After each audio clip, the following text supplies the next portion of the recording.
What is the capacity, म्हणजे हे किती लोड घेऊ शकतं, म्हणजे the floor itself? The floor itself, आता जसं तुमचं रेग्युलर कन्स्ट्रक्शन आहे, रेग्युलर फ्लोर तुम्ही आहे, आता हे जे स्पेसिफिक पॉड आहे हे किऑस्क म्हणून चाललेलं आहे. ओके. तर किऑस्क मध्ये तुम्हाला माहिती असेल की किचन वर्क वगैरे असतं, कॅबिनेट्स असतात. त्याचं असं तुम्ही समजा की आतमध्ये तुम्ही 1 टन 2 टन पर्यंत तुम्ही सहज माल तुम्ही स्टोअर करू शकता, त्याला काही इश्यू होणार नाही. सो हे स्ट्रक्चर तेवढं सस्टेनेबल आहे आणि तेवढं स्ट्रेंथ त्याला देतो आपण. शेवटी हे इंजिनियर्ड आहे, आपण हे प्रत्येक एक गोष्ट आपण त्याची स्ट्रेंथ ट्रेनिंग वगैरे केलेली आहे, ड्युरेबिलिटी कशी होईल. सो बेसिकली द टेक्नॉलॉजी और द सिस्टम इज की हे असे शीट्स येतात.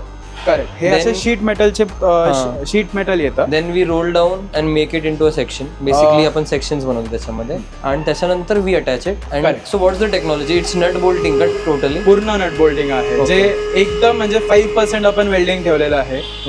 सपोज आता तुम्ही मला सांगितलं की तुम्ही लास्ट टाइम ह्याला गेले होते कंटेनर, तर तुम्ही तिथे बघितलं असेल की तिथे शीट्स वगैरे जे आहे ते वेल्डिंग करतात, कारण त्याच्यावरतीच त्यांची स्ट्रेंथ डिपेंडेड असते.